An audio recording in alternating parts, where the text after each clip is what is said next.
I have tried to film this video a few times today. I even have footage that I filmed just a couple hours ago, but now it's so late. And between my neighbor's vehicles humming and cats in my house screaming, it's taken a while to actually get it done today.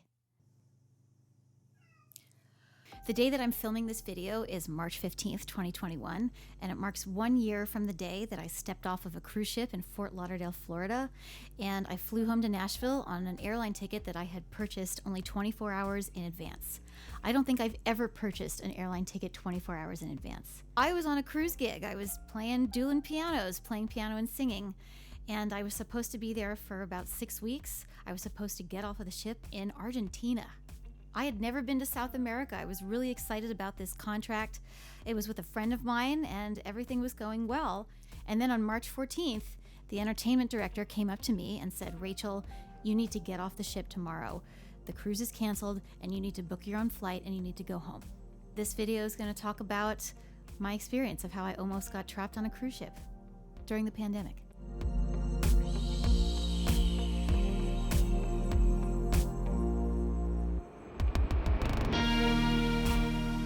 So if you haven't been to my channel before, my name is Rachel and I'm a musician. I've done the cruise ship gig several times. It's always been in the piano bar format. I've grown to really love doing that kind of work. I love the engagement that I get with the crowd, and I love playing songs that people want to hear. I don't know exactly how many contracts off the top of my head on a cruise ship that I've done. I've been on a cruise ship anywhere from as long as 3 months to as little as 3 weeks. So I've been there anywhere in between. So I don't really know which number contract this was, but it was definitely up there. I've been on the ship several times doing piano bar. So the gig was familiar to me, ship life was familiar to me, and we embarked out of Fort Lauderdale, which was also familiar to me. I'm pretty sure that I boarded the ship on March 4th of that year, and we knew that COVID was happening, but it always seemed like it was somewhere else. It was over there. It was in Asia. It was on ships that were in Asia. It was not where we were. We all very quickly learned that that was absolutely not true.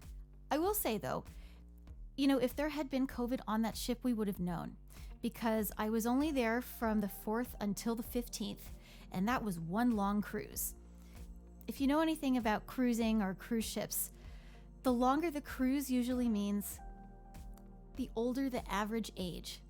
This was not a young cruise. This was, an average age of probably 70. There were some older people on this cruise, and if COVID had been there, we would have known it. So the first morning that I woke up on the cruise ship, I realized that I was a little sick. I had a lot of congestion. I was feeling some weird stuff in my lungs. It was just that feeling you wake up and you know.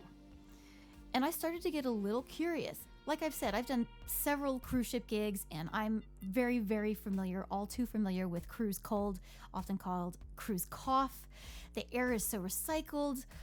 You're inside so much that it's typical that you get a cold. So I figured that's what was going on. But what was unusual is that I had a fever. Normally I didn't get a fever as part of cruise cold.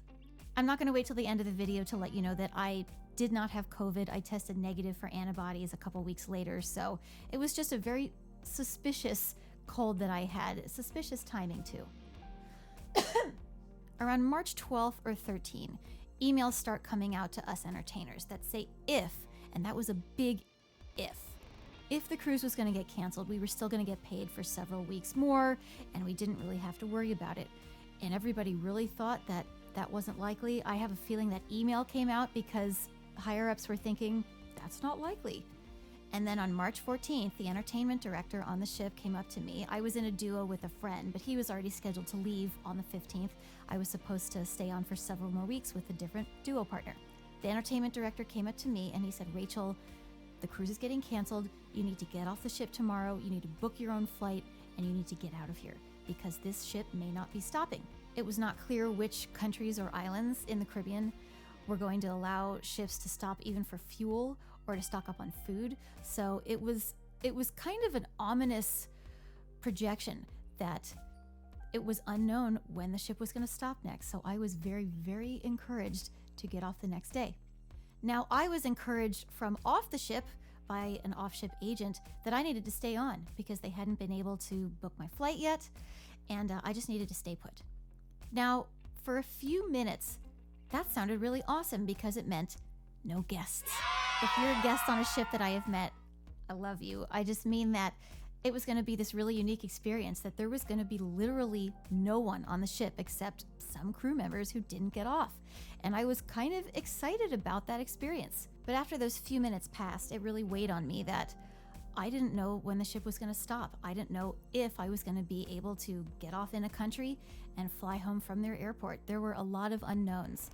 I remember at a captain's meeting with the guests on the ship, I wasn't there, but I heard about this, that a guest was asking the captain about COVID and what our future was. And his response was, "Ma'am, I can't tell the future." So on the 15th, I got off the ship and I took that flight home. But leading up to the 15th, there were many guests who were desperately trying to stay on board. People were booking before it was officially canceled. People were booking the next cruise. There was really dire news from the United States that cases were high and things were spreading really, really fast, and people just did not want to go home. It seemed like a safer environment on the cruise ship than it did to go back home to the United States. The only people who were staying on the ship were some crew members. And actually, I wouldn't have known this at the time, but maybe about 5 days later, a lot of people were able to get off in Barbados and fly home. If I had known that, I may have stayed on just for the fun of it, because it was going to be, probably a wild ship party, if you know anything about crew parties on the ship. So that's my story of how I escaped the cruise ship right as the pandemic hit. Thank you for watching this video. Please consider subscribing to my channel. I do a lot of things here on YouTube. I do music, of course, and there's some comedy sketches and storytelling such as this. Thanks. Tell me, how do I keep on going?